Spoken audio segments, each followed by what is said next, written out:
Bismillahirrahmanirrahim. Assalamualaikum warahmatullahi wabarakatuh. Innal hamdalillah nahmaduhu wa nasta'inuhu wa nastaghfiruh wa na'udzu billahi min sururi anfusina wa min sayyiati a'malina. May yahdihillahu fala mudilla lahu wa may yudlil fala hadiyalah. Wa asyhadu an la ilaha illallah wahdahu la syarika lahu wa asyhadu anna Muhammadan abduhu wa rasuluhu la nabiyya ba'dah. Allahumma salli wa sallim wa barik ala nabiyyina Muhammadin wa ala alihi wa ashabihi wa man tabi'ahum bi ihsanin ila yaumiddin. Amma ba'd. Allahumma alimna ma yanfa'una wanfa'na bima 'allamtana wa zidna 'ilma wa faqihna fid din. Ayuhal ikhwah, kaum muslimin wal muslimat rahimani wa rahimakumullah. Demikian pula para pemirsa yang mengikuti kajian ini, kami ucapkan jazakumullahu khairan pada antum semuanya,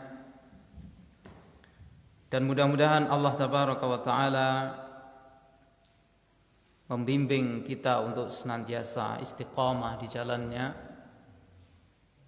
dan mudah-mudahan kita senantiasa diberi kemudahan oleh Allah Subhanahu wa taala untuk mewujudkan keikhlasan di dalam menunaikan ketaatan kepadanya. Tayyib, ma'asyiral akhwah rahimani wa rahimakumullah. Kita bersyukur kepada Allah Subhanahu wa taala yang telah memberikan taufiknya kepada kita sehingga kita bisa kembali memurajaah, mengulang dan merenungi kembali pelajaran-pelajaran tentang ibadah yang besar, ibadah yang agung,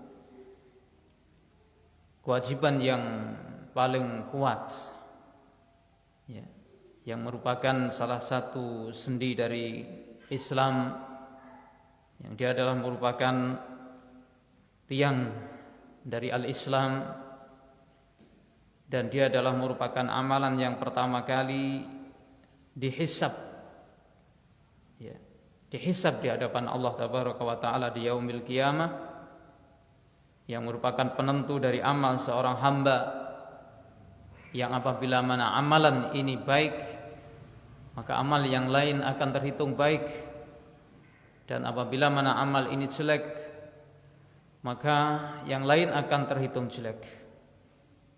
Ma'asyiral akhwah, a'azzani Allah wa iyyakum. Oleh karena itu akan kita lanjutkan pertemuan malam hari ini tentang pelajaran-pelajaran yang penting berkaitan dengan masalah sholat ini. Alhamdulillah kemarin sudah kita pelajari bersama, yaitu tentang arkanus sholat, ya, tentang rukun-rukun sholat, dan terakhir kita sudah bahas bersama yaitu tentang masalah membaca sholawat, ya, kepada Rasulullah SAW di dalam sholat, yaitu pada tahiyat akhir, dan juga kemudian tentang salam. Oleh karena itu pada pertemuan malam hari ini akan kita lanjutkan, yaitu pembahasan berikutnya dengan rujukan yang masih sama, ya, kita dari kitab yang kita baca ini seperti biasanya, kitab Al-Wajiz yang ditulis oleh beliau Dr. Abdul Azim Ibnu Badawi hafizallahu taala. Poin pembahasan selanjutnya yang akan beliau bawakan dari pembahasan masalah salat atau bimbingan salat ini adalah wajibatus salati. Kita lihat itu pada halaman yang ke-110. Ya, kita lihat pada halaman yang ke-110 dari kitab ini. Kita dapati di situ yaitu wajibatus salat, kewajiban-kewajiban salat. Nah, jadi di sini ada hal yang penting yang wajib kita perhatikan sebelum kita melanjutkan pada pembahasan ini. Karena di sana kemarin sudah kita pelajari masalah rukun. Ya.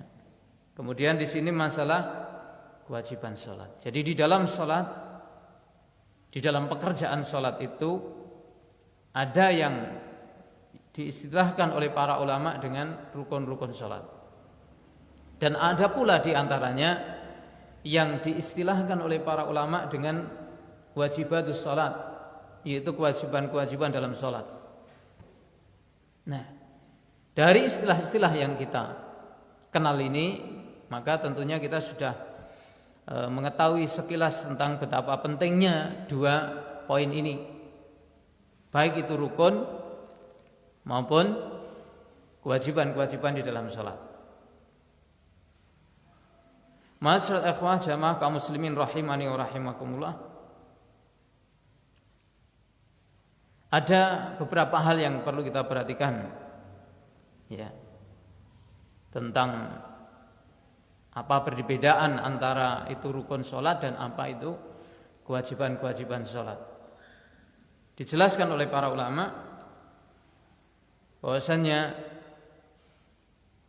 rukun sholat dan kewajiban sholat, ya, rukun sholat dan kewajiban sholat ini berkumpul pada satu hukum, ya, ada kesamaannya maksudnya, yaitu apabila mana ditinggalkan secara sengaja maka batal sholatnya. Ya, jadi kita ingat dua hal ini, baik itu rukun maupun nanti yang diistilahkan dengan kewajiban, apabila mana ditinggalkan dengan sengaja, jadi sengaja ya, maka batalat sholatuhu, batal sholatnya. Ini yang pertama. Kemudian di sana ada beberapa catatan berkaitan dengan perbedaan antara rukun dan juga kewajiban-kewajiban di dalam sholat. Terutama yaitu ketika dua hal ini nanti ditinggalkan di dalam sholat, ya. Apabila mana seorang itu meninggalkan, ya, kemarin sudah kita singgung, apabila mana seorang itu meninggalkan salah satu rukun di dalam sholat disebabkan karena lupa, nisyanan wa syahwan, jadi karena kelupaan, karena kelalaian, maka bagaimana mensikapinya? Ya. Bagaimana yang harus diperbuat? Wajib untuk dikerjakan lagi rukun yang ditinggalkan itu. Jadi walaupun itu ditinggalkan karena lupa atau karena kelalaian tadi, ini tidak kemudian gugur rukun ini dan tidak bisa diganti dengan sujud sahwi. Tidak bisa diganti dengan sujud sahwi. Kasusnya bagaimana contoh penerapannya? Ya. Apabila mana seorang itu meninggalkan salah satu rukun dari rukun sholat karena syahwan tadi, karena kelupaan, nisyanan itu tadi, maka dia wajib mengerjakannya. Maksudnya begini, apabila mana dia itu ingatnya dia itu, oh ya tadi ternyata belum melakukan salah satu rukun. Misalnya seorang itu ketika dia sudah dalam kondisi rukuk, ini dia sudah melakukan satu rukun kan. Tapi ternyata dalam kondisi rukuk ini dia lupa rukun yang sebelumnya apa? Misalnya dia lupa membaca Al-Fatihah.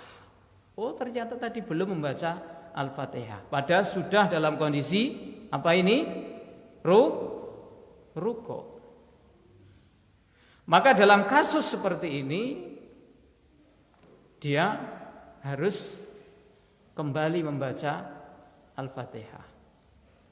Ya. Jadi yajibu alaihi al-iyanu bihi wa bima ba'dahu. Wajib bagi dia untuk kembali lagi berdiri membaca Al-Fatihah, kemudian rukuk lagi. Jadi rukuk yang tadi dibatalkan. Seterusnya, kemudian setelah itu dia yasjudu lis-sahwi. Nanti di akhir salat dia sujud sahwi, yaitu ba'da salam atau qabla salam la ba'sa.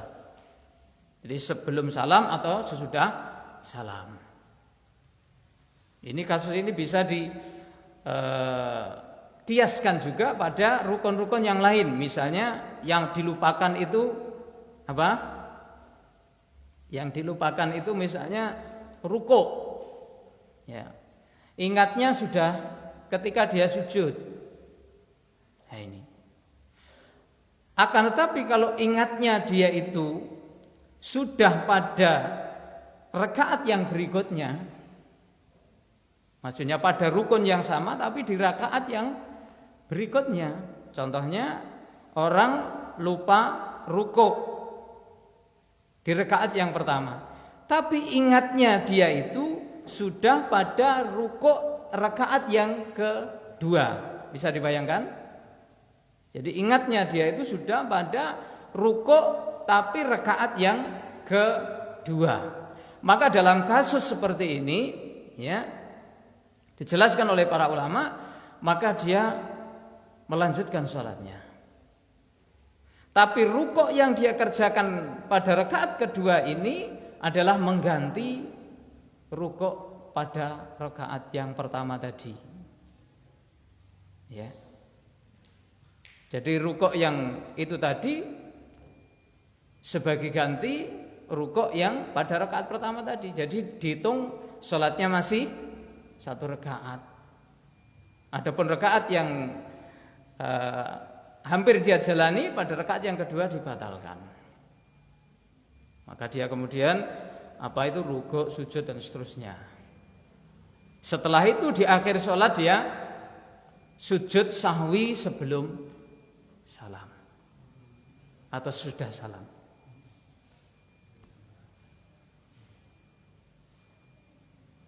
Ini apabila mana yang ditinggalkan itu adalah salah satu dari rukun sholat. Jadi ada perbedaan apabila mana ingatnya dia itu pada rukun tersebut tapi sudah pada rakaat yang kedua, maka rakaat yang dia jalani itu tadi adalah sebagai ganti pada rakaat yang pertama tadi. Adapun kalau belum masuk pada rukun itu, artinya masih pada rakaat yang dia jalani sebelumnya, maka dia wajib kembali kepada rukun yang tadi dilupakan dan kemudian mengerjakan apa-apa yang setelahnya dari gerakan sholat. Ini tentang yaitu rukun sholat apabila mana ditinggalkan oleh seorang karena apa tadi? Karena lupa. Kemudian kalau itu berkenaan dengan kewajiban, sekarang kewajiban sholat. Ini nanti kalau kita pahami maka kita akan tahu perbedaannya. Kalau seorang itu meninggalkan salah satu dari kewajiban sholat, ya, karena apa tadi? Lupa. Karena lupa atau karena kelalaian tadi, nisyanan wa sahwan, istilah hampir sama ini, maknanya karena lupa. Ya. Maka dalam kondisi seperti ini ada beberapa situasi, ada beberapa kondisi.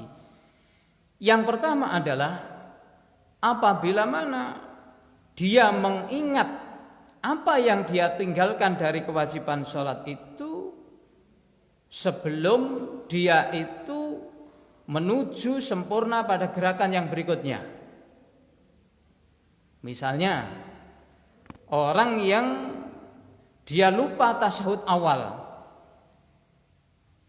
dia ingatnya itu adalah ketika dia itu bangun, mau berangkat bangun ini sudah bergerak, ya sudah rengkeng bergerak mau naik itu. Dia ingat, oh ya belum tasyahud awal ini, waktunya tasyahud awal. Tasyahud awal itu kewajiban sholat ya, bukan rukun sholat. Kemarin sudah kita pelajari. Maka dalam kondisi seperti ini dia kembali kepada tasyahud awal. Kembali kepada tasyahud awal. Ya. Tapi kalau dia ini ingatnya ketika sudah sempurna berdiri, sudah tidak dalam gerakan lagi, tapi ingatnya itu sudah sempurna berdiri, bahkan sudah hampir membaca ini. Oh iya, ini tadi waktunya tasyahud awal. Tapi dalam kondisi seperti ini, maka dia tidak perlu kembali duduk untuk melaksanakan tasyahud awal. Dia meneruskan sholatnya, melanjutkan sholatnya, membaca Al-Fatihah dan seterusnya. Kemudian nanti di akhir sholat yasjudu lis-sahwi, sujud sahwi qabla salam, sebelum salam.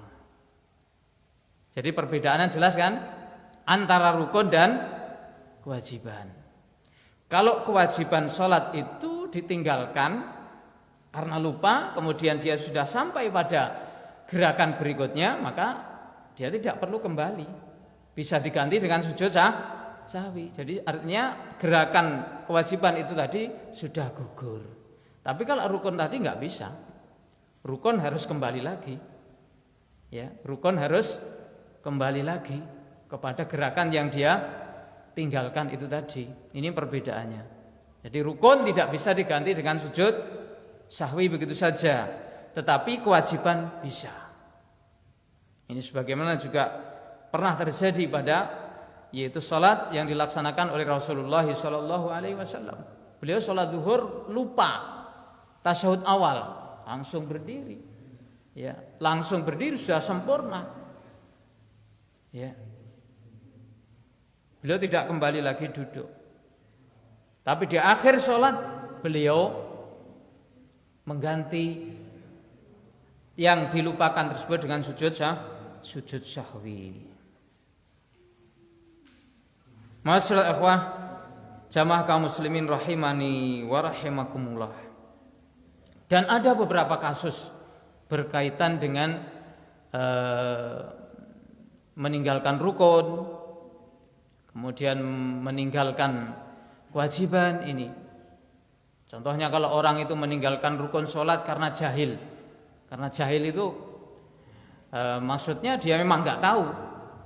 Dia memang nggak tahu bahwasanya dalam sholat itu ada rukun yang seperti itu. Contohnya tumakninah. Ada orang yang nggak tahu bahwasanya apa ini tumakninah adalah rukun sholat. Maka orang yang seperti ini ada beberapa kasus. Yang pertama, kalau dia mengetahui bahwasannya itu adalah rukun sholat, sebelum keluar waktu dari sholat yang waktu itu harus dia kerjakan, maka dia harus mengganti. Dia harus mengganti. Ya. Tapi kalau dia mengetahuinya itu setelah keluar waktu, jangka waktunya lama, ya kan? Dia sudah tahu, kemudian belajar misalnya, oh ternyata selama ini saya mengerjakan sholat tanpa tumakninah. Nah, dalam kondisi seperti ini maka tidak perlu diulang dari beberapa pendapat yang dijelaskan oleh para ulama. Dasarnya apa? Dasarnya adalah hadis yang sering kita baca kemarin, dari hadis al-musi'i salatahu. Yaitu hadis yang menjelaskan tentang orang yang belum betul sholatnya, orang masih jelek sholatnya itu, kan Nabi menyuruh mengulang sholat yang waktu itu dia kerjakan. Tapi beliau tidak menyuruh mengulang dari sholat-sholat yang sebelumnya. Padahal dia kan sudah lama sholat, sudah lama, ya, sudah. Tentunya dia seorang muslim sudah sering sholat, sudah terbiasa mengerjakan sholat. Hanya saja dia meninggalkan rukun sholat apa? Tumakninah. Maka Nabi hanya menyuruh mengulang sholat yang waktu itu dia kerjakan dan tidak menyuruh mengulang sholat-sholat yang sebelumnya. Banyak sholat yang dia kerjakan tanpa rukun tersebut. Allahu a'lam. Ini. Kemudian kita akan baca keterangan disampaikan oleh beliau tentang kewajiban-kewajiban sholat itu apa saja.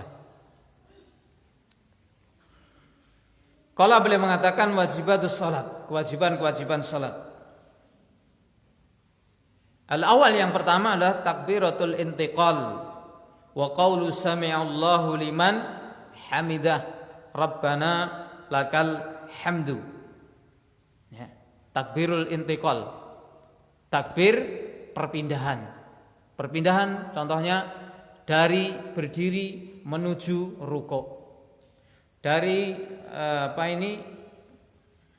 berdiri menuju sujud. Sujud pertama, sujud kedua, bangun dari sujud menuju rakaat yang berikutnya. Ini namanya takbirul intiqal. Jadi tidak termasuk di dalamnya takbiratul ihram. Kalau takbiratul ihram termasuk apa kemarin? Takbiratul ihram termasuk dalam rukun sholat. Ya. Ini takbiratul intiqal. Takbir perpindahan, maka dia termasuk kewajiban sholat. Ya, kewajiban sholat. Dan juga ucapan sami'allahu liman hamidah, ini termasuk dia adalah kewajiban sholat. Ya, diingat-ingat tadi perbedaannya. Nanti kalau ada kasus terjadi pada kita, maka kita nggak bingung-bingung. Ya. Ini harus dicermati supaya kita tidak bingung kalau terjadi kasus pada diri kita. Kan namanya kita itu lupa. Ya, namanya orang lupa. Entah itu yang dilupakan adalah apa tadi rukun atau bisa jadi adalah kewajiban. Nah ini. Ini yang pertama adalah takbiratul intiqal wa qaulu sami'allahu liman hamidah rabbana walakal hamd. Yang pertama yang perlu kita catat adalah penjabaran dari poin ini. Kalau berkenaan dengan masalah orang sholat munfarid, sholat sendirian, masalah yang ijma'i, masalah yang disepakati bahwasanya takbiratul intiqal, kemudian ucapan sami'allahu liman hamidah rabbana lakal hamdu, ini adalah wajib bagi dia. Orang yang sholatnya munfarid, orang yang sholat sendirian, baik itu sholat wajib maupun sholat sunnah, ataupun dia wanita maupun laki-laki. Ya, kalau orang sholat sendirian, maka wajib bagi dia takbiratul intiqal ini, Allahu Akbar, kemudian sami'allahu liman hamidah, ketika bangun dari rukuk. Setelah berdiri Rabbana walakal hamd. Ini kewajiban bagi orang yang salat munfarid. Ini disepakati oleh para ulama tentang kewajibannya. Adapun tentang yang diperselisihkan oleh para ulama itu adalah ucapan sami'allahu liman hamidah. Sami'allahu liman hamidah. Dan Rabbana walakal hamd, ini yang menjadi perselisihan. Ini yang menjadi perselisihan. Ada yang mengatakan bahwasanya imam, kalau seorang itu menjadi imam, maka cukup baginya untuk mengucapkan tasmi' saja. Tasmi' itu apa? Sami'allahu liman hamidah. Itu diistilahkan dalam bahasa ulama tasmi', ya. Sami'allahu liman hamidah. Jadi ada yang berpendapat kalau imam cukup mengucapkan itu dan tidak perlu tahmid. Apa itu tahmid? Rabbana walakal hamdu. Ini pendapat yang pertama. Tetapi yang rajih adalah bagi imam ini dia juga wajib sami Allahu liman hamidah, demikian pula Rabbana walakal hamd. Ini pendapat yang dirajihkan ya oleh sebagian para ulama. Insyaallah ini pendapat yang kuat. Ya. Kemudian yang kedua, kalau bagi makmum Ada yang mengatakan bahwasannya wajib baginya untuk mendatangkan pula keduanya, baik tasmi' maupun tahmid. Makmum ya ini, perhatikan ini menuntut perhatian, menuntut perhatian serius. Kalau tidak serius nanti nggak nyambung. Ya, walaupun ini pelajaran sepele, tapi kalau nggak mencermati dengan sesama tidak nyambung. Apa sing diomongake iki? Ya. Bagi makmum ada yang berpendapat ya bahwasanya dari kalangan para ulama itu wajib baginya pula untuk mengucapkan sami Allahu liman hamidah dan juga rabbana walakal ham sekalipun dia makmum. Kemudian jumhurul ulama mengatakan makmum tidak wajib tasmi', hanya saja dia wajib tahmid. Bagaimana? Dia hanya mengucapkan rabbana walakal ham setelah imam itu mengucapkan sami Allahu liman hamidah.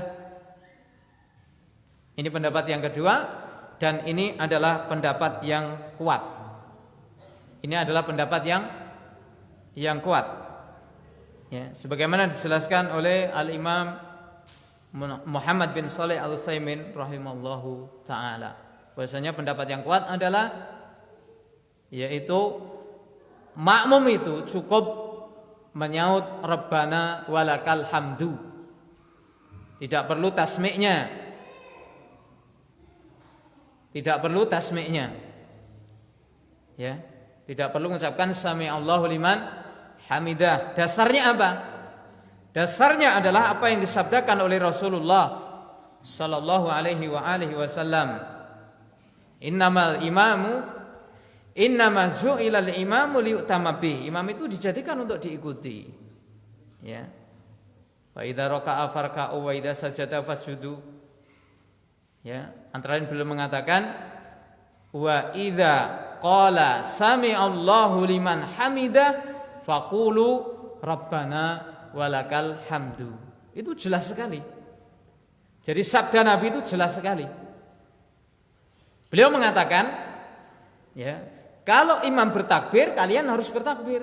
Kalau imam rukuk, kalian rukuk. Kalau imam sujud, kalian sujud.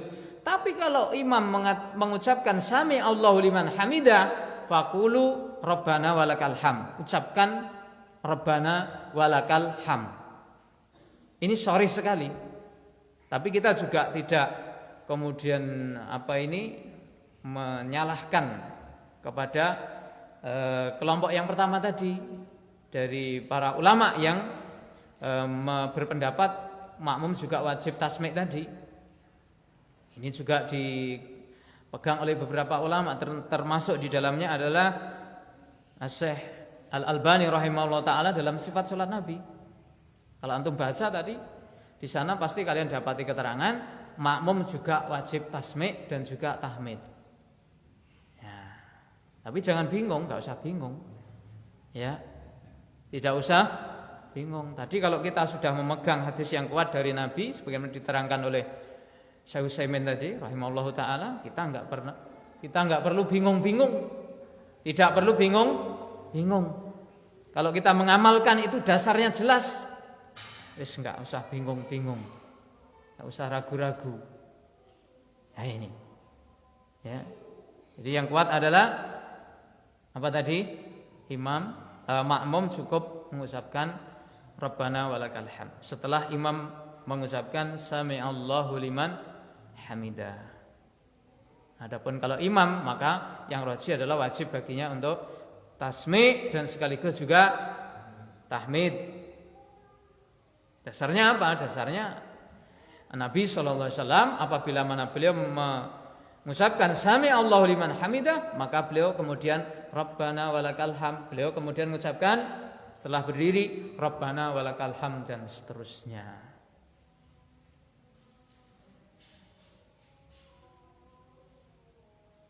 Kita baca hadisnya. An Abi Hurairah radhiyallahu anhu, dari sahabat Abu Hurairah radhiyallahu anhu, qala kana Rasulullah sallallahu alaihi wasallam, adalah Rasulullah sallallahu alaihi wasallam idza qama ila salat yukabbir, apabila mana beliau berdiri hendak salat, yukabbir hina yakum. Beliau bertakbir ketika berdiri. Ya, ini maksudnya ini takbiratul ihram. Yang ini kemarin sudah kita bahas bahwasanya dia adalah min arkani salat, dia termasuk rukun salat. Ya. Yang apabila mana seorang belum bertakbiratul ihram, lam tanaqid as-shalah. Ini belum terikat, salat itu belum bisa terwujud, sama sekali belum bisa terwujud salat itu. Kalau seorang meninggalkan takbiratul ihram baik karena alasan apapun, maka berarti dia belum salat sama sekali. Ini yang pertama. Jadi ketika beliau berdiri, Allahu Akbar. Kemarin sudah kita pelajari itu bagaimana cara melafadzkannya. Ya, jangan sampai Allahu Akbar. Itu kekeliruan yang banyak terjadi. Allahu Akbar. Ya, perhatikan di situ hurufnya. Enggak ada wawunya. Jangan sampai diucapkan Allahu Akbar. Berarti mengganti atau menambahkan di situ adanya huruf apa? Wawu. Allahu Akbar pakai hamzah. Ya, pakai hamzah, bukan pakai wawu. Ini yang pertama. Tsumma yukabbir hina yarka, kemudian beliau juga bertakbir ketika mau rukuk. Setelah selesai membaca Allahu Akbar, rukuk. Tsumma yaqulu sami'allahu liman hamidah hina yarfa' sulbahu minar raq'ah. Ketika beliau mengangkat tulang punggungnya dari apa? Dari rukuk, mengucapkan sami'allahu liman hamidah. Tsumma yaqulu wa huwa qa'im rabbana lakal hamd. Kemudian setelah beliau berdiri tegak, beliau mengucapkan rabbana walakal hamd. Jadi ketika bangun dari rukuk, apa yang diucapkan? Sami'allahu liman hamidah, dalam pergerakan itu. Ketika sudah sempurna berdiri, Rabbana walakal hamd, dan seterusnya.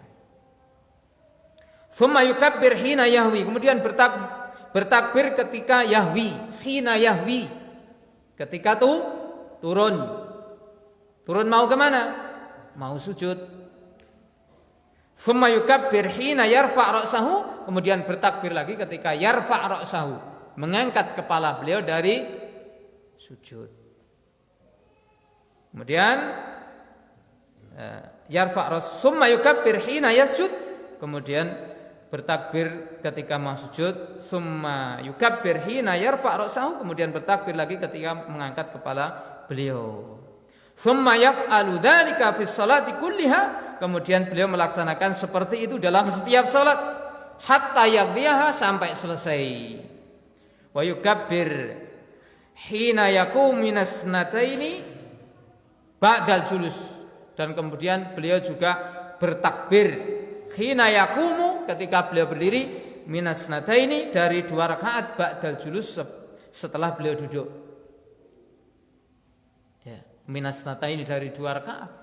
Setelah selesai dari 2 rakaat, ya, kemudian beliau ingin bangkit untuk menuju rakaat yang berikutnya, beliau juga bertakbir. Wa qala sallallahu alaihi wasallam, dan Nabi sallallahu alaihi wasallam bersabda, "Shallu kama ra'aitumuni usolli," salatlah kalian sebagaimana kalian melihat saya salat. Shallu kama ra'aitumuni usolli. Nah, ini hanya saja yang menjadi perhatian kita juga, yang pertama adalah kapan seorang itu memulai mengucapkan takbirul intiqal ini. Ya. Ini juga satu hal yang perlu kita cermati. Dijelaskan oleh para ulama bahwasanya takbirul intiqal ini, takbir perpindahan ini, maka hendaknya diucapkan seorang ketika dia mulai membungkukkan badannya, ketika orang itu mau mulai bergerak. Kalau mau rukuk, ketika seorang itu mau turun, ya, ketika mau turun, Allahu Akbar. Demikian juga Sami'allahu liman hamidah, ketika mau bangun mengucapkan Sami'allahu liman hamidah. Ketika mau turun, nah, jadi mulainya apa? Ketika bergerak mau turun atau bergerak mau bangkit, maka disitulah dia mengucapkannya. Adapun selesainya itu tidak harus sampai pada gerakan yang berikutnya. Kalau menuntut seperti itu maka harus dipanjangkan itu takbirnya. Allahu Akbar, terutama kalau dari berdiri sampai itu kan rodok suwi. Demikian pula ketika turun itu. Allahu Akbar sampai sujud meletakkan dahinya di tanah. Tidak harus habisnya suara itu sampai pada gerakan berikutnya. Seandainya habisnya suara itu di pertengahan atau sebelumnya, ya maka itu sudah cukup, sudah mencukupkan yang seperti itu, ya. Jadi tidak ada perkara yang memberatkan dalam masalah ini. Yang penting apa? Takbirul intiqal ini diucapkan di antara gerakan-gerakan itu, di antara rukun-rukun itu, ya, di antara rukun-rukun itu. Jangan diucapkan ketika yaitu masih sempurna berdiri misalnya, atau ketika seorang itu sudah pada rukun yang berikutnya, enggak boleh. Itu sudah di luar di luar posisi. Misalnya seorang mengucapkan Allahu Akbar tapi dia sudah rukuk sempurna, ini enggak boleh, ya. Jadi orang mengucapkan ini setelah membaca dia rukuk sempurna baru mengucapkan takbir, maka ini keliru. Jadi yang benar adalah di antara tadi, ketika dia mulai membungkuk sampai dia sempurna. Jangan sampai ditunda sampai sempurna dia itu melakukan gerakan yang berikutnya, atau masih dalam kondisi berdiri misalnya sempurna terus dia mengucapkan itu, maka ini juga kurang tepat. Ya. Ya. Iya, kalau takbiratul ihram itu hukumnya adalah hukum khusus dalam salat. Karena ini datang secara tersendiri penerapannya dari Nabi sallallahu alaihi wasallam. Berbeda dengan takbir-takbir yang lainnya. Tadi kan ini yukabbir hina yarfa, hina itu ya ketika yarfa, ketika saat. Jadi bersamaan ketika dia mengangkat kepala, bersamaan ketika dia yahwi turun dan seterusnya.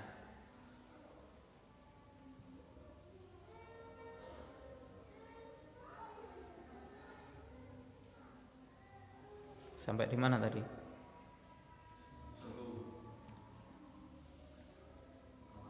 Ya, sallu kama ra'aitumuni usolli.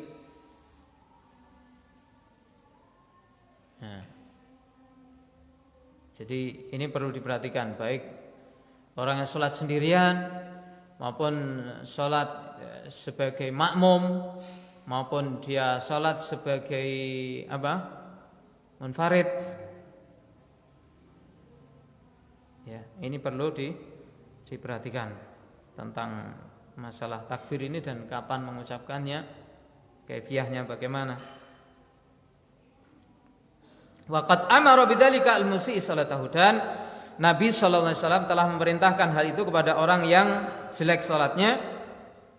Faqala innahu la tatimmu salatun li ahadin minan nas, sesungguhnya tidak sempurna salatnya dari seorang manusia hatta yatawaddoa fayadu'al wudu, sampai dia berwudu kemudian meletakkan wudunya, yakni mawadhi'ahu, meletakkan wudu sebagaimana mestinya, mempraktekkan wudu seperti petunjuk Nabi sallallahu alaihi wasallam, memenuhi kewajiban-kewajibannya, ya, menerapkan rukun-rukunnya di dalamnya, menyempurnakan wudu. Jadi ini perhatikan, beliau menyebutkan wudu sebelum sholat karena wudu itu memiliki peranan penting berkaitan dengan sholat. Dia kan syartun min syurutis sholat, ya, termasuk satu dari syarat-syarat sahnya sholat, ya. Dan kalau seorang itu wudunya ini benar, sempurna, maka sangat mendukung sekali kepada kesempurnaan sholatnya. Kalau orang itu nanti wudunya tidak benar, tidak pas, ya, tidak sempurna, nanti juga sholatnya tidak sempurna. Ya. Jadi ini sangat berpengaruh. Makanya Nabi Shallallahu Alaihi Wasallam menyebutkan bahwasanya sebelum seorang itu menunaikan sholat, menegakkan sholat, maka wudu harus diletakkan pada tempatnya. Ini sudah berlalu pelajarannya kalau masalah wudu ya. Nah ini. Tsumma yukabbir wa yahmadullah. Kemudian dia bertakbir dan memuji kepada Allah, wa yusni alaihi, dan menyanjung Allah tabaraka wa taala. Ini maksudnya setelah seorang itu bertakbir dalam takbiratul ihram, ya, Allahu akbar, maka setelah itu yahmadullah, memuji Allah, menyanjung Allah dalam doa apa? Istiftah. Karena yang terbaik dan termasyhur dari doa istiftah dan yang terafdal adalah menyanjung, memuji kepada Allah tabaraka wa taala. Memuji, menyanjung kepada Allah. Subhanakallahumma wa bihamdika wa tabarakasmuka wa ta'ala jadduka wa la ilaha khairuka. Ini pendek tetapi itu yang bagus. Karena ini mengandung pujian, mengandung sanjungan kepada Allah tabaraka wa taala. Sebagaimana diperintahkan di sini. Wa yahmadullah wa yusni alaihi. Dihafalkan. Ya. Subhanakallahumma wa bihamdika wa tabarakasmuka wa ta'ala jadduka wa la ilaha ghairuka. Dan ada redaksi lain, ya, Allahu akbar kabira walhamdulillahi katsira wa subhanallahi bukrata wa asila. Kemudian ya, wajjahtu wajhiya dan seterusnya. Kalau itu pengakuan seorang hamba tentang apa ini penghadapan wajahnya dan ketundukannya kepada Allah tabaraka wa taala. Kemudian bisa juga berupa permohonan doa. Allahumma ba'id baini. Ini kan permohonan doa kepada Allah. Ya. Ini bermacam-macam. Yang paling afdal dijelaskan oleh para ulama adalah yang isinya sanjungan pujian kepada Allah. Tadi yang saya baca pertama itu.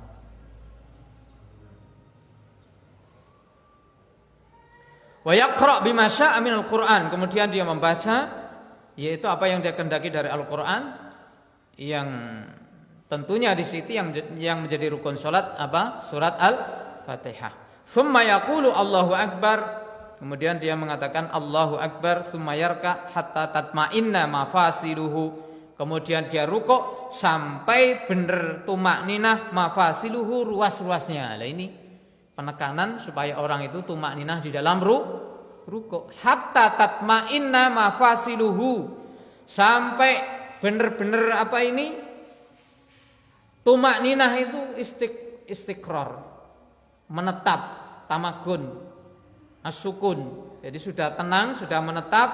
Mafasiluhu apa?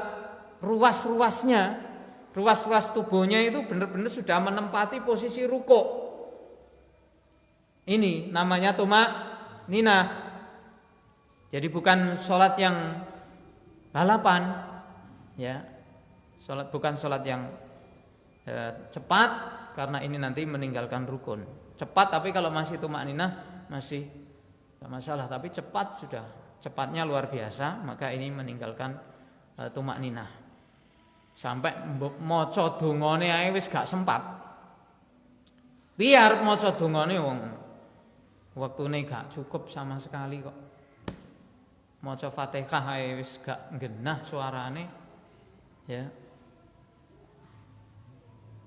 Kenapa? Karena mengejar yaitu cepat selesainya itu tadi.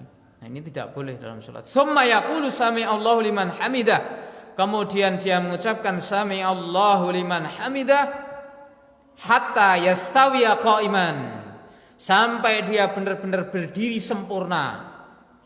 Berdiri sempurna, ngadeg jejeg sempurna. Ini juga tumakninah. Hatta yastawiya qa'iman. Tsumma yaqulu Allahu akbar. Kemudian dia mengucapkan Allahu akbar, tsumma yasjud hatta tatma'inna mafasiluhu.